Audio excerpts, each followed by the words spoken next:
So I'll say, welcome to this lesson. This is your Unit 4, Leadership and Management, Session 10. Okay. Um, in the last lesson, we looked at these 4 bullet points. Okay. The topic was learning outcome free, develop a motivational strategy to optimize organizational performance. And we looked at content theories of motivation, process theories of motivation, the impact of motivation on organizational performance and job satisfaction. Good afternoon. And good afternoon. And we also looked at applications of these theories in the real world, in the real world situation, and gave some examples. Having covered that, do you have any question from yesterday's lesson?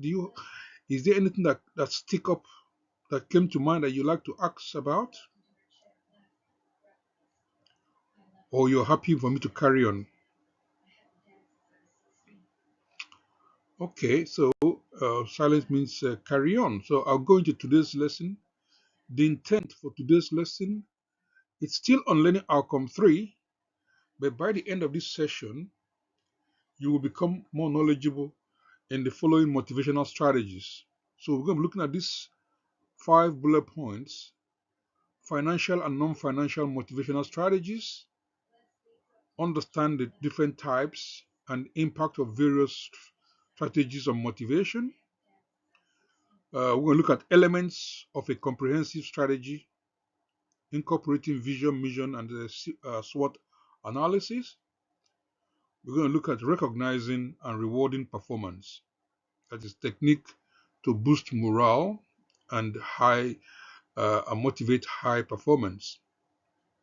We're going to also look at addressing unsuccessful performance and demotivation. That is methods for managing performance issues constructively. And finally, we're going to look at how to equip ourselves with actionable strategies to foster productive, motivated workforce. Okay. In saying that, look at this question here: which motivational strategies have you seen or experienced in your own work or study environment that you think have been effective? This is a question I'd like us to open up this lesson with, so that when we focus on this, we can find out. The idea of this is for us to find out different type of strategies that we can use to optimize organizational performance. Okay. The goal of this session is to equip you or us with actionable strategies to foster a productive, motivated workforce. So everything that we can do to motivate employees so that they can remain and be productive and be motivated. Okay, that is the idea of this. So, importance of motivational strategies, why it matters. Why does motivation matters? It matters for these 3 main reasons: for productivity. Okay, motivated employees complete tasks more efficiently and with high quality. Motivation also matters due to retention. High motivation correlates with reduced turnover. That means more people will stay on and continue to work in a company and be productive if they are well motivated. Employee satisfaction is also another one why it matters. You need to management should foster a positive work environment that will create strong job satisfaction. And by so doing, ultimately there will be productivity, and happy workforce. So look at this a real life example from a study by Gallup. Gallup showed that companies with engaged employees are 21% more profitable. Now, that is a research that was made that the that motivation is very important, and that when it is managed properly in organizations, employees are engaged, they tend to be very, very productive, and the company gets more profit. Do you agree with that? Yes. Next I'll look at this interactive question. Now, share examples of motivational practices that you found effective or ineffective. Discuss what could make ineffective practices work better. As an employee of some sort of organization where you work, think about the practices in that organization, the motivational practices. What do you think which of them you think are effective or ineffective? Okay, you can look at that individually instead of discussing it. You can look at it individually and then write your point maybe in the chat. Take 2 minutes if possible.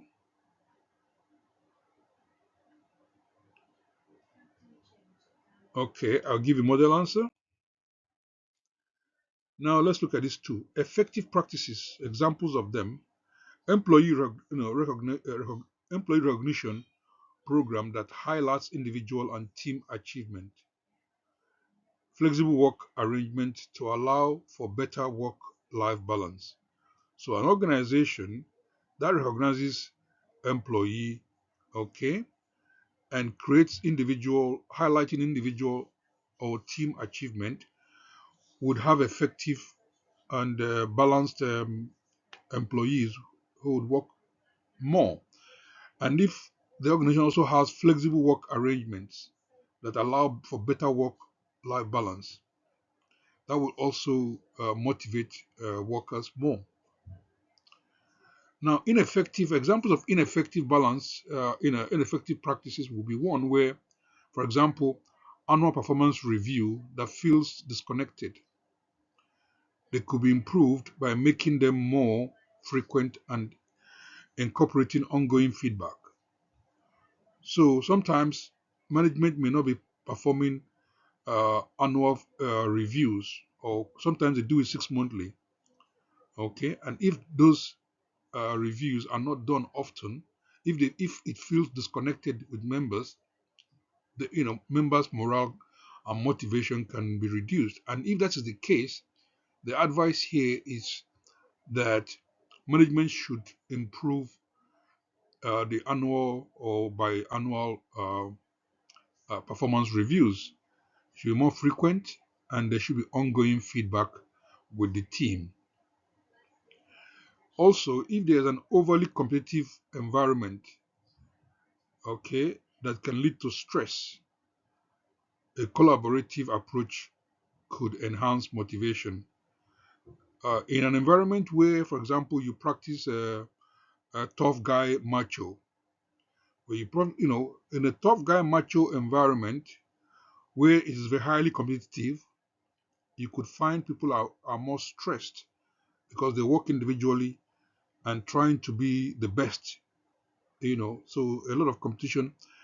Then management could think about how to create a collaborative approach, to use other type of style, management or leadership style that could enhance motivation. Okay, is that clear on that? Right, let's look at setting clear goals. The reason for this purpose for setting clear goals is to provide direction, to provide structure, and give a measurable outcome, making it more clear what is expected of an employee. So we set a clear goal so that employees can understand what they need to do, the direction and the structure, okay, and what the outcomes are expected to be. Once this is clear, it is easier for employees to then work hard and follow that process. There are different types of goals, okay, that we can consider. We have one which is called a SMART goal. SMART being an acronym for specific, measurable, achievable, relevant, and time-bound goals. Okay, I'm sure you're all familiar with with your SMART objectives or action plan from previous lessons. So it is important that it is brought about during motivation for clear goal setting. Okay, there's also another one: long-term versus short-term goals. So we need to you know know what is the long-term and short-term goals that needs to be achieved. Teams need to know this as well. Employees need to be familiar and clearly understand what is long term, what is short term. So balancing immediate objectives with future targets. For example, in a sales department, setting monthly targets for revenue and new clients can help sales rep stay focused and goal oriented because they have a milestone. It is well, they have a measurable outcome over a milestone, and so they can work hard towards that milestone rather than leaving it open-ended. So they can measure. So it allows teams to be able to measure their effort into meeting a milestone. In this case, revenue that target monthly target that an organization wants to to reach. And so teams are aware of it, and so they can work hard to meet that short-term goals as against long-term. So all of these are ways in which you can motivate staff, making staff be aware openly of what is going on so that they feel a part and parcel of that organization is very, very important. The culture of that organization is very, very important. So we're going to see quite a lot of different ways we can motivate teams or employees in in this lesson. Okay. So question: how do SMART goals impact both motivation and performance in a team setting? From your own point of view, using SMART goals, how does it impact on performance and motivation? Take 2 minutes. I'll give you a model answer. SMART goals clarify expectations, provide employee with a clear understanding of their objectives. It also enhances accountability and encourages employees to take ownership of their work because they know what is expected. And then achieving the SMART goals will lead to a sense of accomplishment, which will boost overall morale and motivation. Okay, so it's a question of setting specific, measurable, and achievable uh, objectives. Okay, so that teams can be able to, you know, fully achieve that objective. They'll be accountable, they will feel valued, and they will put their effort to get it. And once it is achieved, then it boosts their morale, okay, and overall achievement. And so they'll be willing to do more. So do not set targets that are too high. You need to also know your employees and their skill level, okay, and so you give them, in as much as you're stretching them, you give them something that you know that is challenging but achievable, okay, and guide them, towards supporting them towards achieving that objectives that will ultimately boost morale and motivation. Okay, providing regular feedback would also help. We have different types of feedback: constructive feedback and positive feedback. Constructive feedback identifies areas of improvement whilst promoting growth. Positive feedback reinforces strengths in motivating employees to maintain high performance. So you apply these two types of feedback to encourage and to boost morale and motivation, okay, in organizations. We also have best practices, which also We need to, put in, make employees aware. Okay, so you make feedbacks continuous and specific. So whenever you're doing that, best practice means you give often use constructive feedback and use positive feedback as often as possible. You can conduct regular one-to-one meetings with your team to foster open communication and respect. And so that way, morals are boosted and motivation level is high. And ultimately, you know, employee will be engaged and there will be high productivity and profit. For example, a manager schedules weekly feedback sessions to review progress, address concerns, and recognize achievements. So this is a classic example of how you can regularly give feedback and members will feel a part and parcel of the workforce, and they will be willing and able to give their best because they know that they're receiving feedback reviews regularly. They know any concerns is addressed and any achievement is recognized. Okay. Question: which of the following statement is an example of constructive feedback? A or B?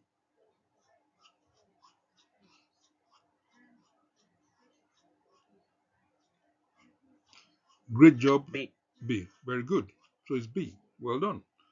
So the answer is B.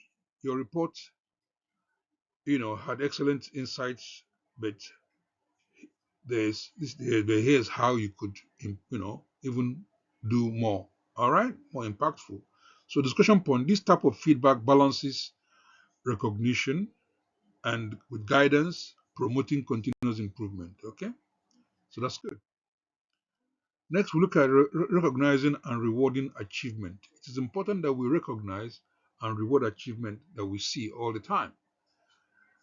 Okay, public recognition and rewards show employees that their work is valued, building morale and motivation.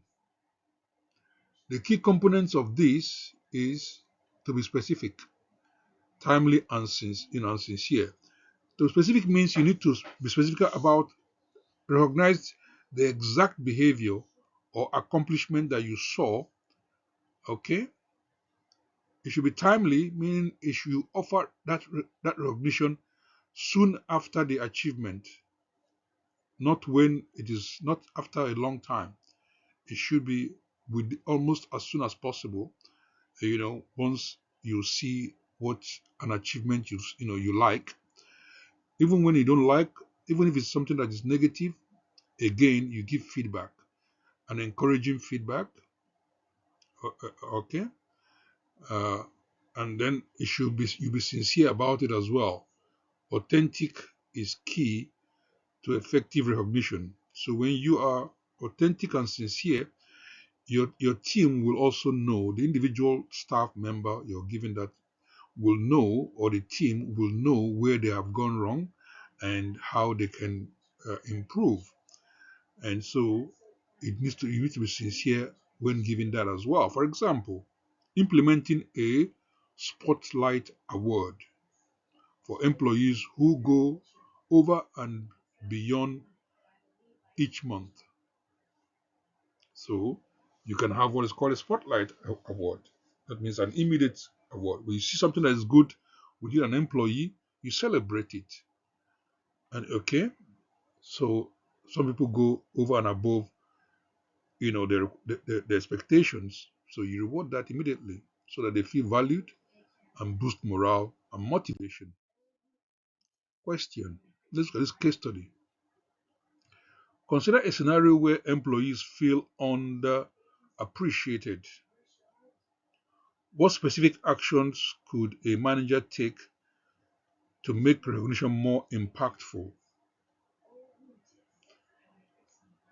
Again, think about it. If you understood what we just talked about, I mentioned spotlight achievement. So, think about that. So possible answer,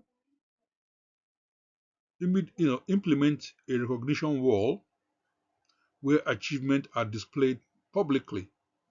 So, for example, the employee of the month, you can have a wall where you paste, such names or photograph of the person who has achieved that. So by so doing, everybody will be aiming to go on that wall. Introduce peer recognition introduce peer recognition program to encourage team members to appreciate each other. Host quarterly celebration events to acknowledge milestones and individual contribution. Again, depending on the type of activity you're doing at the work, maybe a project, you can also implement, maybe it's a group project, you can find ways and means to recognize and encourage teams on their effort. Or if, like it says there, you can celebrate an event.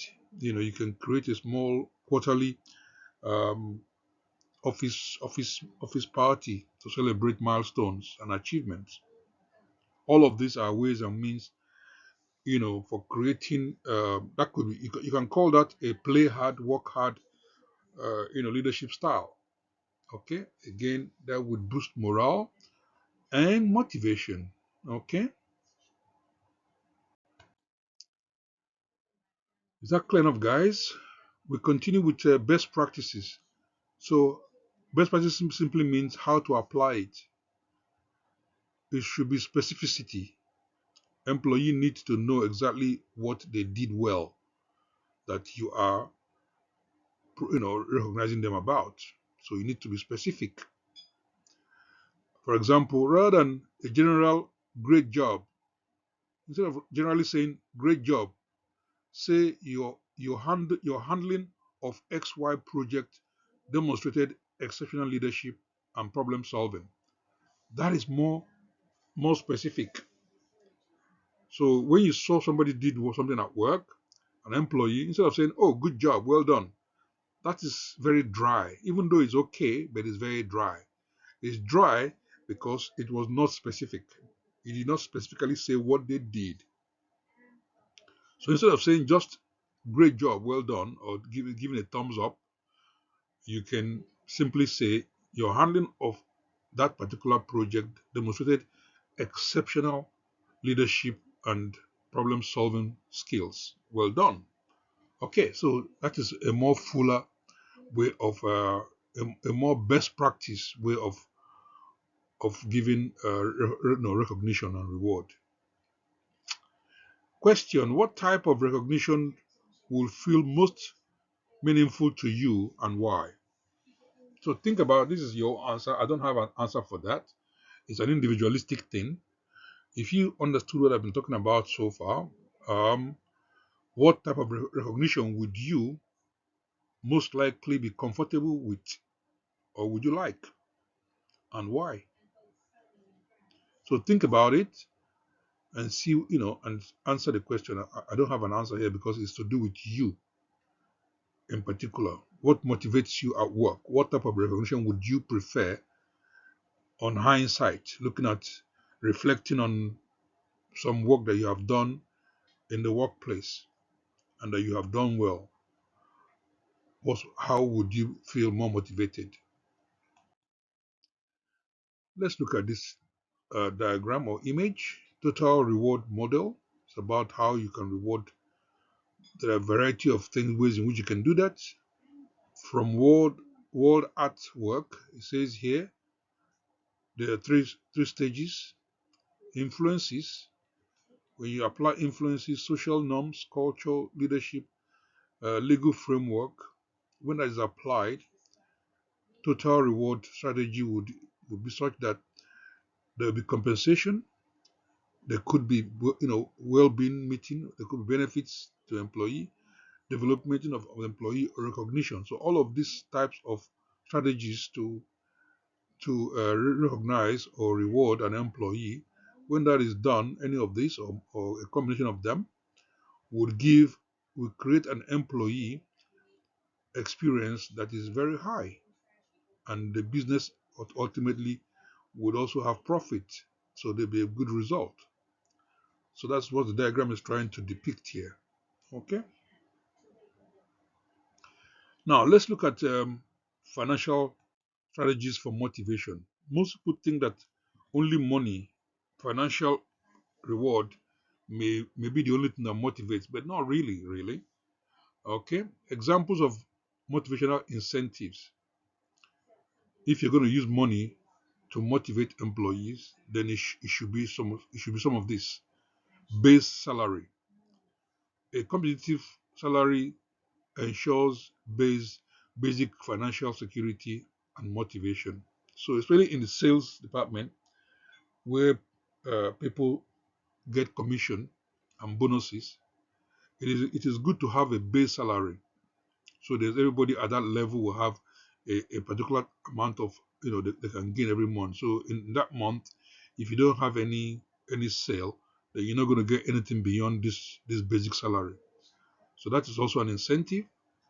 And then the bonus can be there as well spelled out and explained. Performance-based bonuses for achieving specific goals is also explained. What somebody stands to earn every month if they perform very well. Again, that would help motivate teams. Stock options can be another one. So instead of giving money bonuses to them, you could grant them ownership of interests. Grant them grant ownership interest, aligning employees' interest with company success. So you can sell stock. You can give them stocks for free. Okay, you can give them maybe 1% or 2% of profit at the end of the year. So uh, employees feel some sort of ownership, interest in the business, and so they're likely to stay longer and work harder because they know that ultimately they partake in the profit of that organization. So apart from paying them their basic salary and bonuses, they can also get some sort of shared, uh, you know, some sort of shared dividend at the end of the year. Or you could also create a retirement plan that is very juicy. Okay, provide future financial security, building long-term loyalty.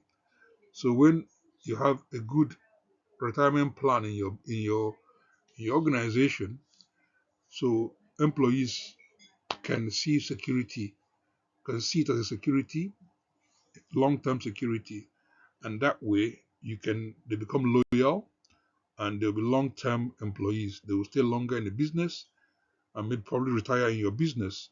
So that's another monetary incentive for motivation. Okay, so you discuss with a partner, somebody next to you. So those of you that have partners there, which financial incentives would most motivate you? Similar to my last question, what type of financial incentive would you prefer? Would you prefer cash immediately at the end of the month as a bonus, or would you prefer to get bonus, to get not only bonus, to get commission, not only commission, to get a dividend, have be like a shareholder of some sort of percentage at the end of the financial year of that business, or would you rather have a good retirement plan, which is your own financial incentive, and why? That's what I'm looking for here. I'll give you a model answer. Bonuses tied to individual performance as they directly reward personal effort. So this is one way. With bonuses, you can do that. It is tied to your individual performance, and the reward is on your effort. Or you can use stock options. This allows employees to share in the company's success at the end of the financial year, or competitive salary that ensures financial stability and that reflects industry standard. Okay, so all these are ways in which you can. Some people, these are some answers. So I don't know what you will like, but these are just possible answers, and reasons why you may want it that way. All right. Is that clear on this? Now that we have Yeah. looked at financial, let's look at non-financial. Non-financial, you don't get money, as in cash, but you can get other things. Let's look at those things. Examples of those things can be recognition. Acknowledging achievement publicly can be a powerful motivator for some people. Yeah, giving them a placard, a certificate, can be more motivating for them than just money. Developmental, development, professional development. Yeah, growth opportunity through training and learning. So you can tell them that they're going to go through some courses within, and they can grow and become more of transformational leadership style, where you train them. Maybe you train them on the job. They develop on the job. They go and train on the job, and they become within 3 to 5 years they can become higher paid officers in there, even from internship or apprenticeship, so they can see a growth development within the organization. That could also be a motivation factor. Work-life balance is another one, where you have some sort of flexibility schedules. Telecommuting, people working from home. Telecommuting is another IT term for mean working from home. You know, that is called telecommuting. That means you can work like we're doing now. We're telecommuting in this lesson. We're having an online lesson, a remote lesson. So that is referred to technically as telecommuting. Okay, and also well-being initiative or wellness initiative, where you have the welfare of the staff. Okay, you create some sort of work-life balance.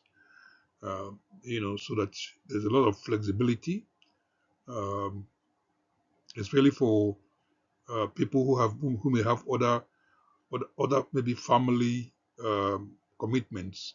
You may want to, adjust their work-life balance to suit them. And obviously, it's not a blanket thing. It's something that is done individually, based on individual needs, for example. Okay, that could be a powerful non-financial motivator. Supportive work environment is also one. Fosters open communication, collaboration, and respect. Some people, so long as they have a support at work, they have what is called belonging. They feel belonging, respect, and belonging within the organization, that they're supported. They feel supportive. That is enough uh, non-monetary strategies of motivation for some as well. Okay, so it's not a blanket thing. One size doesn't fit all. So it's something that you do based on differentiation. Okay, based on individual needs. Is that clear on that? Let's look at another quiz. Identify which of the following is a non-financial motivational strategy: A, B, or C. What? B. B. Well done. So B, it is. Discussion point: non-financial strategies often foster deeper employee engagement and loyalty by addressing intrinsic motivators. So people who are intrinsically motivated, they may just prefer recognition, okay, not necessarily financial. So another question, let's look at this. What type of recognition would you feel most meaningful to you and why? Again, you can look at these answers here. Personal thank you notes from supervisors for specific achievement may just be enough motivation factor, a more recognition, personal thank you notes, public acknowledgement during team meetings to celebrate accomplishment of a particular person can also be a recognition, or opportunities for career development as recognition for past performance. So these are just some of the various ways in which you can model answers for how you can recognize people in meaningful ways. Right? Is that clear? This diagram here gives you a kind of a distinction between financial and non-financial incentives, as you can see on the left hand side and right hand side. Okay, I'll let you assimilate that. Financial can be pay and allowance, productivity linked wage, bonus, profit sharing, stock options, retirement benefits, some perks. What are perks? Perks means um, benefits that you can give to an employee. For example, you give them a car, to a car to use for their job. It's a perk. You can give them maybe train fare. You pay part of their train fare or travel fare. This can be part of perks. You give them you know uh, maybe laptops to work with or iPads to work with, depending on their job if they go on the field.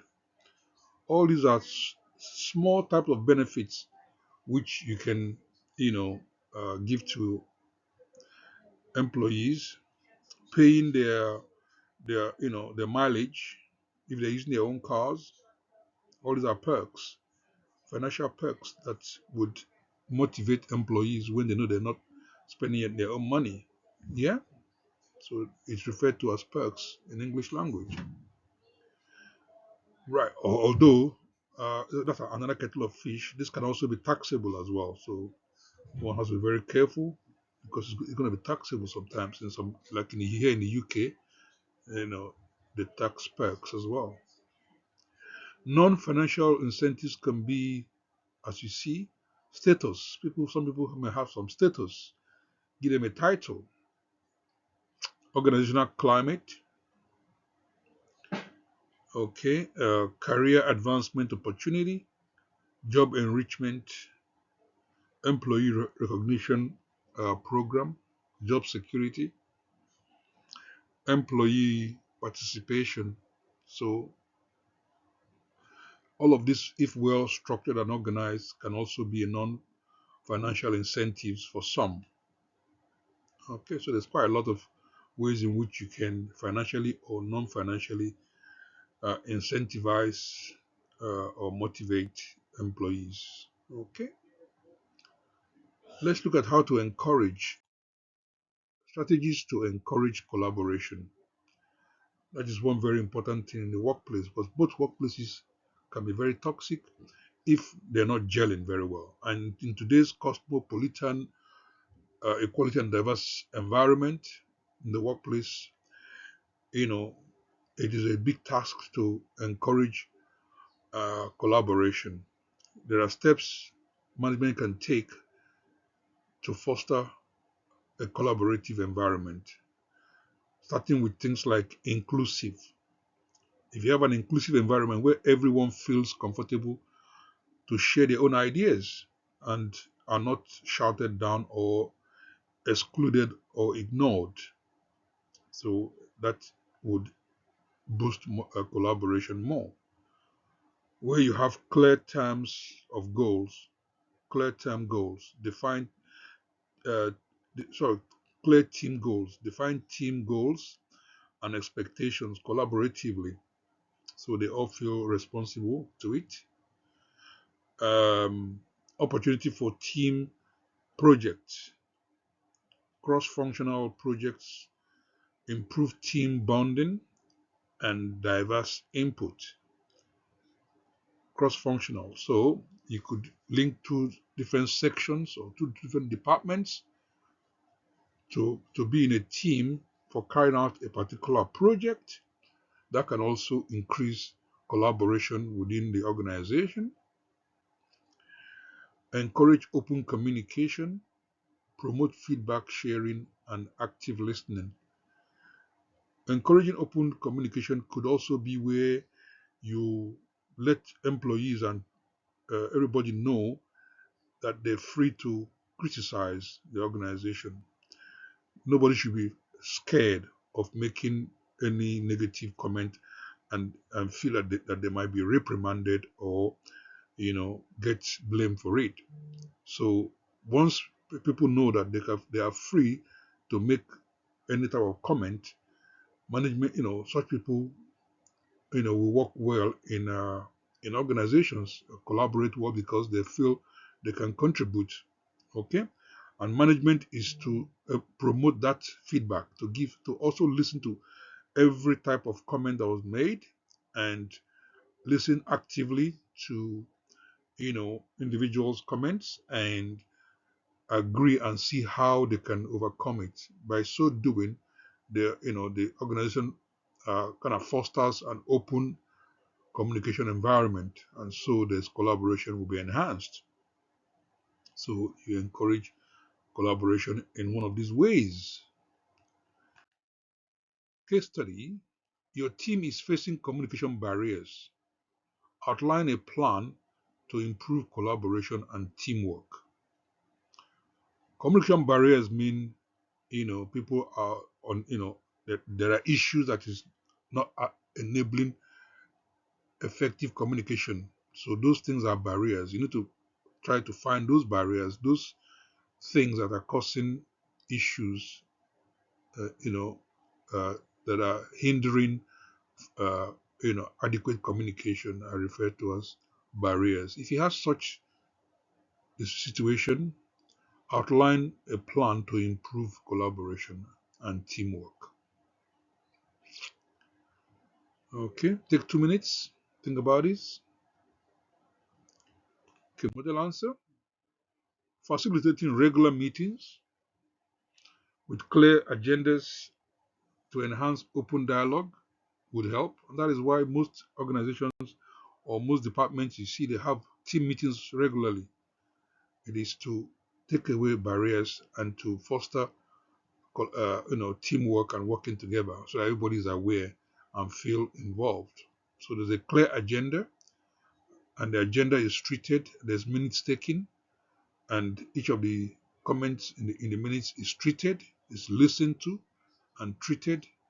Okay, and becomes the minute of the next meeting, and the minutes of the previous meeting is read, understood, agreed.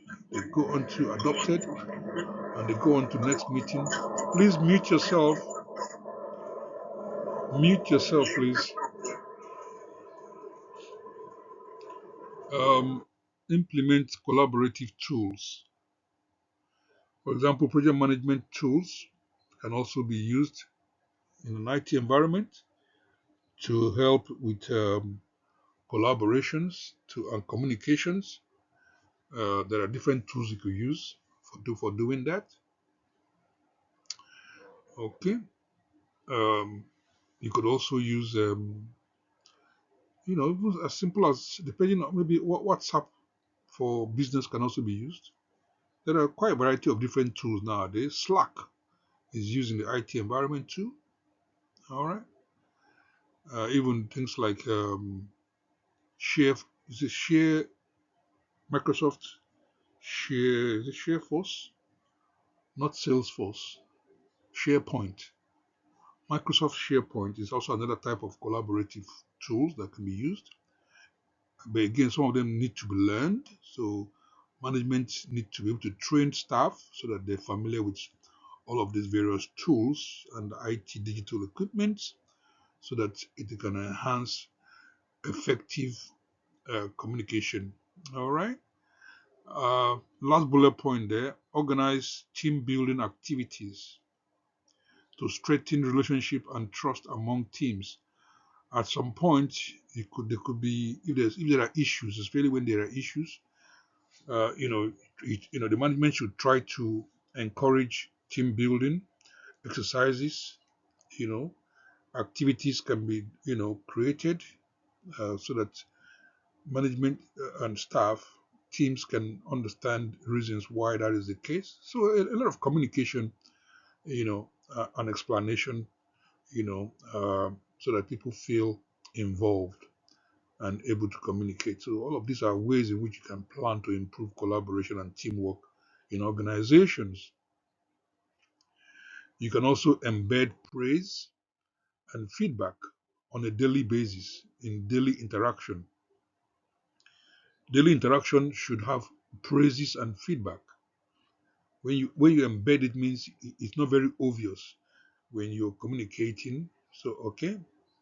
So guidelines for doing this, for example, uh, it should be timeless or timeliness. I mean, timeliness and specificity. Specificity. So it should be very timely, on time, and specific. Recognize and address behavior promptly. That's the word, promptly. Okay. Balance at the approach. Include both positive and constructive feedback. There's nothing like negative feedback. So instead of doing a negative feedback, we call it constructive feedback. Okay.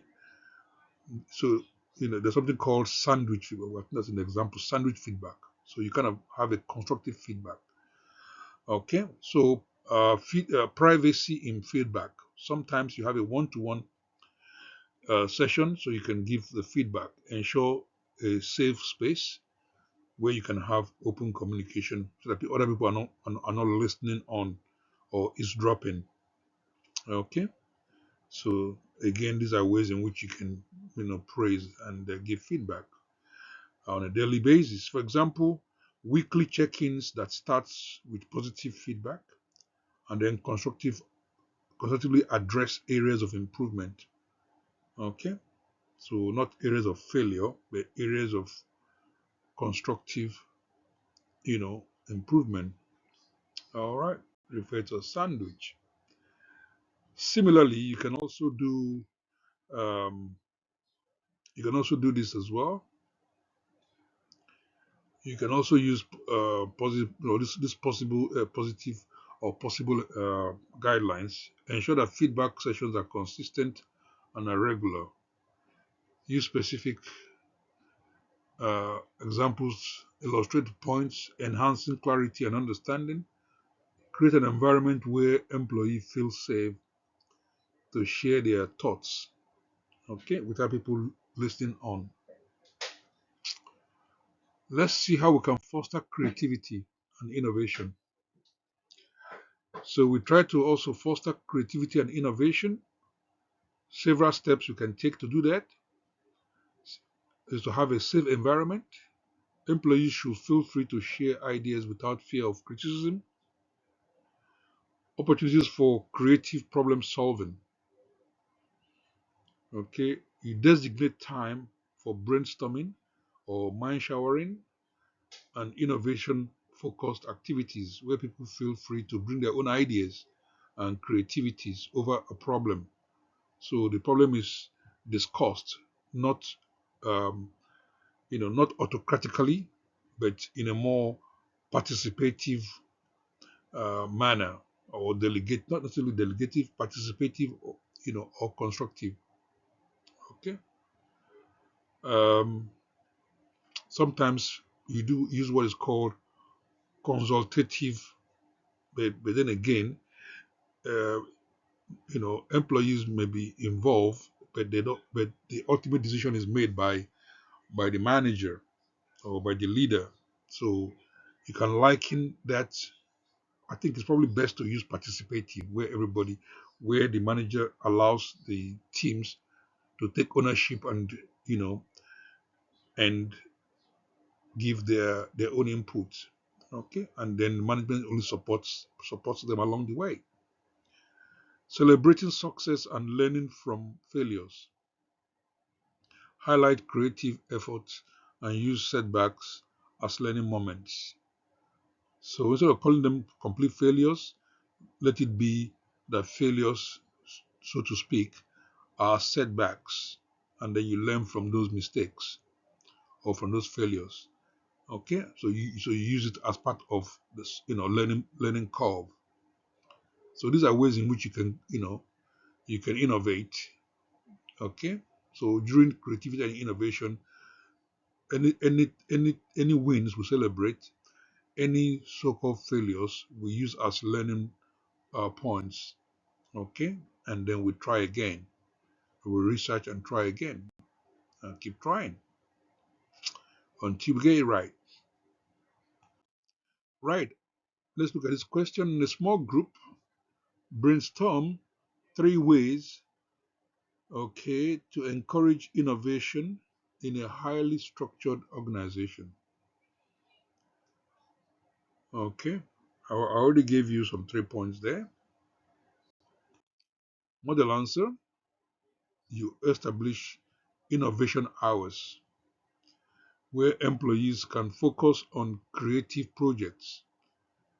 Okay, so innovation, at that hour, all everybody is doing there is just thinking on, creatively, you know, and then, either individually, and then you can snowball into pairs and threes or quarters, all in trying to find a solution to problems, okay, or to be creative and innovative. Encourage cross-departmental brainstorming to gather diverse perspectives. So it's not only in a small group, but you can apply another group, and so different teams can come together to bring about their own ideas via brainstorming or mind showering. They can come up with various diverse ideas. Implement a suggestion box for employees to anonymously submit ideas, promoting a culture of creativity. Yeah. So suggestion box is key. Employees can anonymously, without putting their name on it, just submit some ideas that they have, and management will consider all of those ideas. Okay, and that is how you can evolve, and everybody is encouraged to innovate. Okay, all clear? Now, next we go into addressing unsuccessful performance. Like I mentioned before, there's nothing as failures. Uh, we can refer to them as unsuccessful performance. Okay, rather than saying failures. So we need to address them and convert them to successes. So ways in which you can improve on unsuccessful performance to successful performance is to identify the root cause. So we look very carefully at the 5 whys. I'm sure you've done root cause previously in some other subjects. So it's a different subject in itself, but it's where you start with looking for the actual cause, of a problem, referred to as root cause. And there are 5 whys you can look up. You can do that. Look it up later to understand it better. So it is due to skills, motivation, or external factors. Is it due to skills? So you ask 5 questions, 5 whys, 5 questions will help you get down to the root cause. The why, the what's, the where, and all of that. All right. You create a performance improvement plan, PIP. Okay. Outline specific improvements, steps, and timelines. Usually, this is done yearly in organizations. So you're looking at how you have done in last year, and what are you going to do this year to meet what has not been, uh, what has not been successfully performed from last year, this year, and enable you to also write what you're going to do for next year. So that is called an PIP. And most organizations use that a lot to measure performance and success. Provide necessary resources. Additional training may be required. Mentoring may be required. and tools purchases may be required as well. These are ways, because from the PIP, will come up several things that caused it. So the root cause will be available. What made you not achieve your targets as planned? So it could be that you need additional training. It could be that you need mentoring of new employees or inexperienced employees, or you need to buy new machines and tools. All of this will lean itself forward from your root cause analysis and your PIP plan that you already have. Okay, and also disciplinary action may be needed, if needed. Use as a last resort after support effort has been exhausted.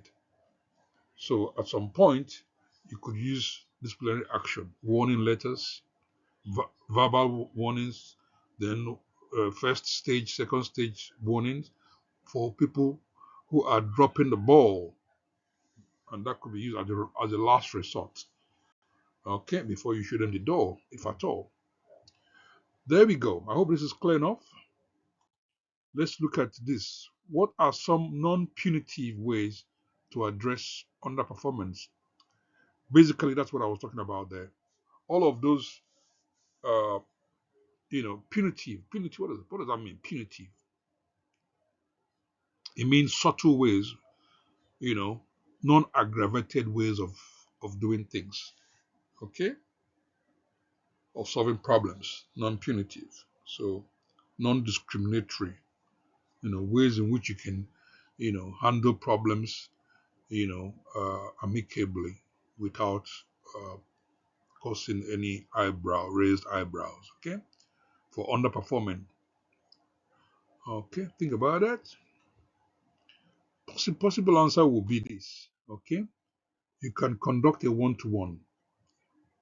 Okay, very important one-to-one meetings with you know with your non-performing, underperforming member of staff, so you can understand their challenges, and then you can provide possible support, okay, to enable them to succeed going forward.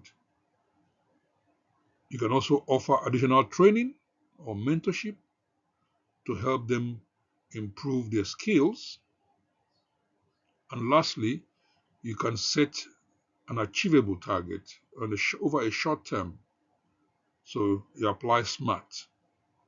Something that's achievable, specific, measurable, and achievable, and it's a short term, so that over maybe a quarter, every 1-2 months, depending on what it is, so you can facilitate gradual improvement, and therefore ultimately building confidence, building that employee confidence over time. So these are ways in which you can non-punitively uh, address underperformance. Okay, you can also do that in a variety of ways. I have 12 ways here from this study. Okay, underperforming employees, you can handle it using this diagram. There are 12 different ways in which you can do that according to the Academy to Innovate, HR, Human Resources, Academy to Innovate. They say you should use these 12 points. Recognize that there is a problem, conduct a meeting to establish what caused, and that's one-to-one meeting, what caused the underperformance. Reiterate job expectation, what the job expects them to be able to do. Manage employees' expectation, develop an action plan, the SMART action plan and then encourage regular check-ins to follow up. That's number 6. Number 7, recognize progress. Number 8, practice performance coaching, mentoring if you must. Provide feedback. 10, retain thorough documentation. That means this must be documented, so that there's documentation, so that it's a written document, so that you can see your progress, and the team can see the progress, or the staff can see the progress. Number 11, then you make a decision. If performance doesn't improve, you make a decision. Okay, that is where, if at the last resort, you may need to, um, if need be, you may need to reprimand, you may need to give them warnings, you may need to let them go, depending on their contracts. Then number 12, you encourage a healthy work balance. Ultimately, when you find out what the situation is, you can also recommend a healthy work balance, which is more flexible and encouraging and accommodative and inclusive, so that staff can perform better going forward. So all of this, by the time you go through all of these 12 stages, you should have, the staff member should have, of course, developed and perform and begin to perform better. So these are what you do in management and leadership. So we can also handle demotivated employees. Some employees may be just demotivated. So you need to find the root cause of why they're demotivated. Okay? And then you try to address it. Okay? Lack of recognition could cause demotivation. Challenging tasks that is not very clear and that is not um, achievable can also demotivate somebody.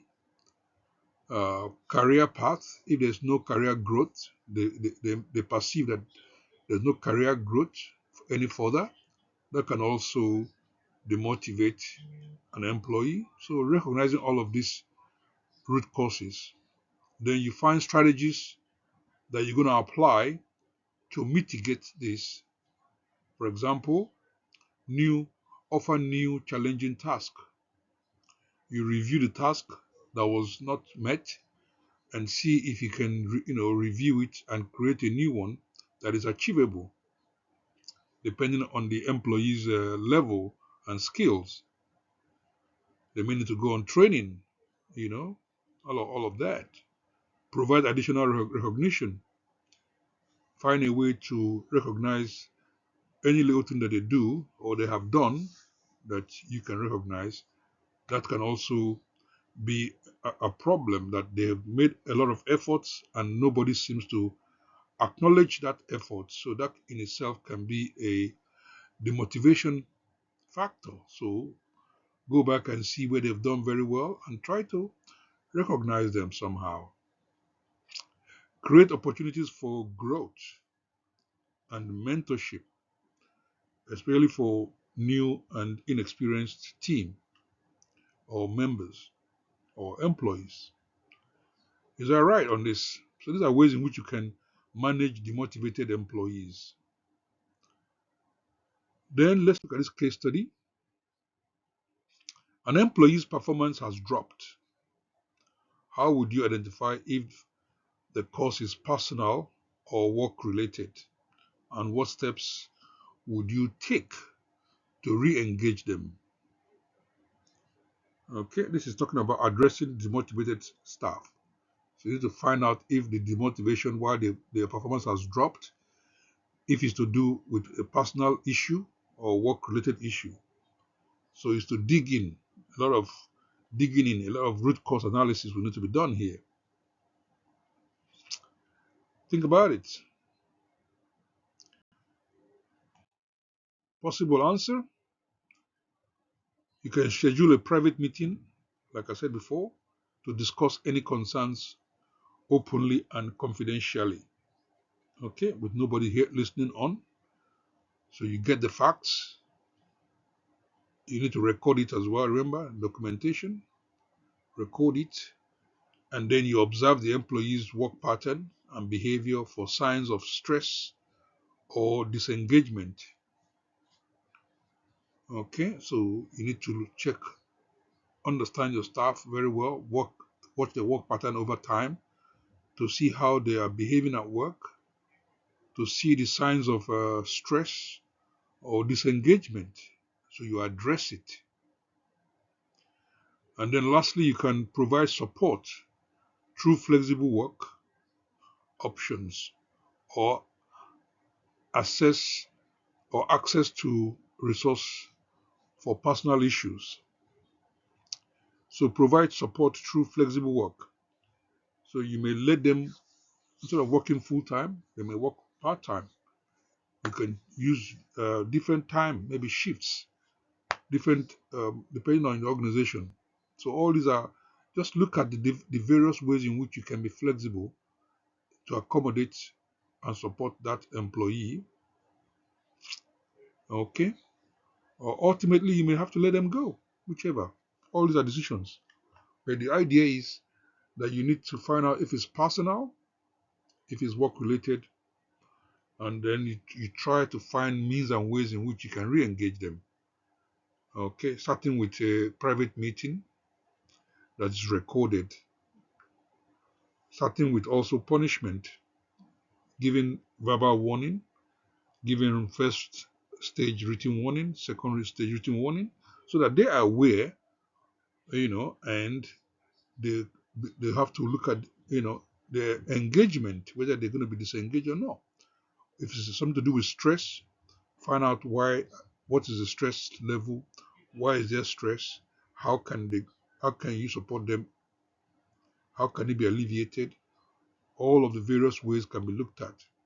Okay, and all of this must be recorded, because it's very important that this is recorded as documentation, because ultimately when you decide to let go the staff, disengage them, they may complain, they may sue you, and so you need to have evidence of the efforts that has been done throughout a period, okay, to cover, you know, the company's decision, because some of these things, some people are like that, and they will just take you to court.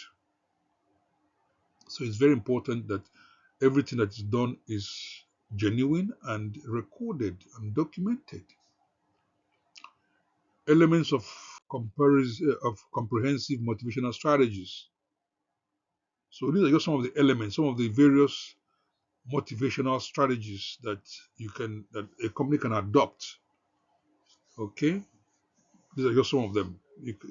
Under vision, value, and mission. So a company can use this their vision, their value, and their mission, to clearly define and encourage employee to see where they're going to, where the company is headed, and to tell them how they can fit in this bandwagon, or in this future, in this mission, so that you can sell it to them effectively.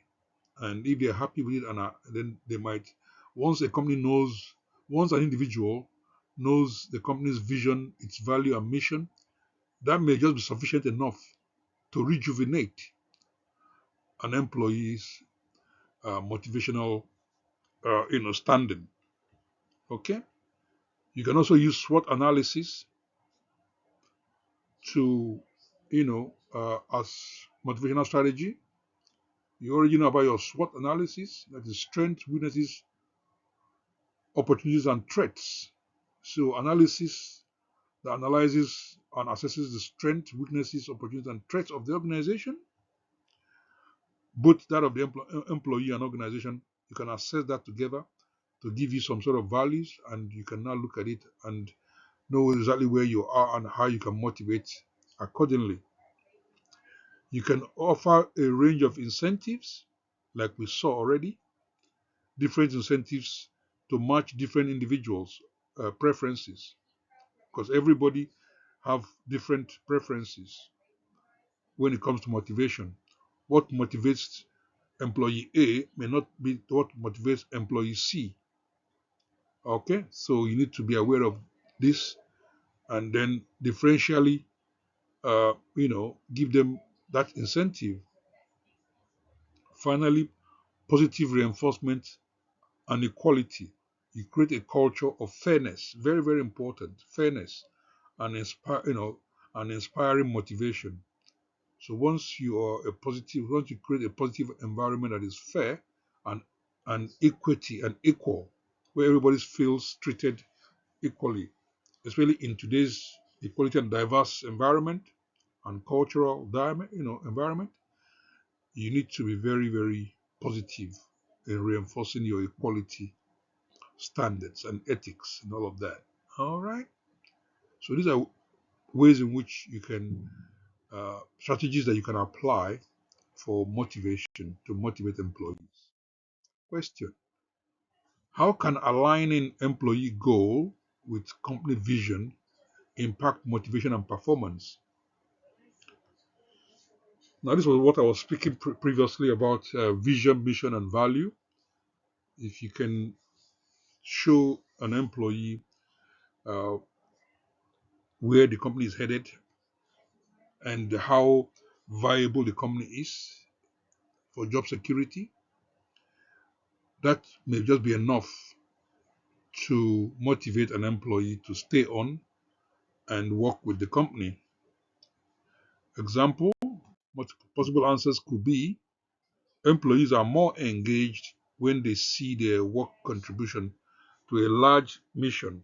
Okay, when they see their work contributes to a larger mission. That means they feel a part and parcel of that business, and that their effort is what is contributing towards the growth of the company. That's enough motivation for some. It also fosters a sense of belonging and purpose, increasing loyalty and reducing turnover. So employees that feels this way, that understands this way, may become, you know, they feel that they belong to that business, the purpose, and then they become loyal and they will stay on for longer.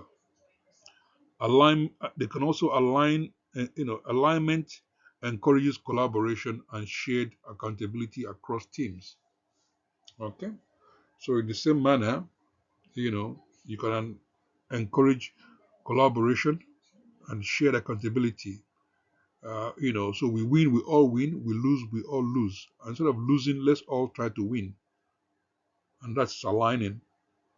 Okay, and let it be very open and let it be very understandable. Let it be visible, so that the trust can be visible. All right, can be obvious. Is that clear on that? So pictorially, we can look at the elements of a comprehensive motivational strategy like so. Starting from the bottom, going up, all these are ways in which you can do that. Tactics, approach, strategy, objectives, mission, and vision. All of this can be applied. Okay. Then we look at incentives for different personality types. Because we have different persons in an organization, in a grouping, then obviously we need to know their incentives, like I said before. So one size doesn't fit all. So as the manager, leader, you need to be aware of what motivates, what is the personality traits of your different employees. And so you try to incentivize or equate, the preference in your motivational strategies. So you understand motivational preference. Some are financially driven. So those that are financially driven, you try to see if money will help them stay. And others value recognition and growth or growth. So you try to see if maybe recognizing would help you keep these people in the workplace and be productive and motivated, or they want to be promoted. So you can also think about those with skills, developmental strategies, PMPD, and the staff development that can let them grow. So it's about understanding all of this and making sure that everybody's aware of this so that they can make their choice. They can make the informed decision as to what path they need to follow. Again, is by openness and honesty. Types of incentives, like we know before, it can be financial, okay, effective for goal-oriented individual, or it can be growth opportunity for those motivated by self-improvement. So these are the personality traits that you have. And so we try to motivate them based on their personality types. Okay. Question. Identify an incentive for individuals driven by personal growth. What do you think we can use for individuals what type of motivation do you think we can use for individuals that are driven by personal growth? Okay. See, maybe training, maybe okay, opportunities for professional development. So training is also another word for professional development through workshop or courses that help enhance skills and career progression. So you let them know how they can develop, what paths they need to follow to develop. They may need to do some workshops, they may need to do some in-house courses or external courses. Okay. And for motivation, you may also need to support them with paying 50% or a percentage of the fees if it's an outside course or outside training. All of these are part and parcel of, you know, that can motivate individuals, okay, thereby increasing engagement and satisfaction. Now let's look at creating positive reinforcement and equality. Like I mentioned before, these are some methods in which you can use to create and reinforce positively equality and diversity in the workplace.